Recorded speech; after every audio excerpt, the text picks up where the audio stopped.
let's say you're trying to get volunteers to work with troubled teens. Specifically, you want people to chaperone a group of young offenders to the zoo.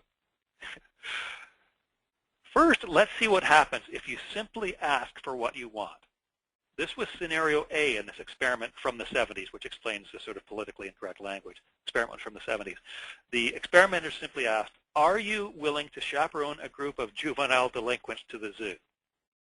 Well, 17%, surprisingly, 17% said yes, which of course means 83% said no. But then they tried a different approach.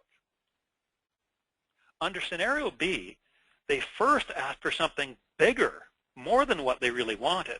They first asked, would you spend 2 hours a week as a team counselor for a minimum of 2 years? Yikes. Nobody said yes. Nobody said yes. 100% said no. Then what happened? The experimenters accepted the no and then made their original request as before, but now it seems like a concession. Are you willing to chaperone a group of juvenile delinquents to the zoo? Well, what happens now?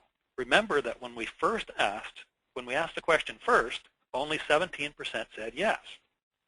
Well, under scenario B, that skyrockets to 50% saying yes. The rate went from 17% to 50%, yet we were asking the same thing. The only difference is that in scenario B, we first asked for something much bigger. We accepted the no, and then we made our real request. And this invoked a form of reciprocation.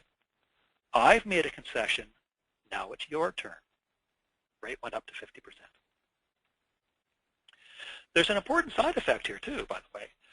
Not only will more people say yes under scenario B, but they're also more likely to show up, and they're more likely to volunteer again.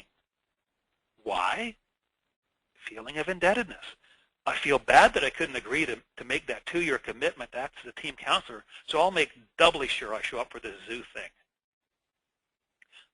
Let me give you an everyday example of making a concession and how it works. Say a kid wants $5 from his dad, and he knows from experience that if he just asks his dad for $5, there's a good chance his dad is going to say no. So he's a smart kid. What does he do instead? He says, Dad, can I have $50? No. Okay, can I have $5? Yeah, okay.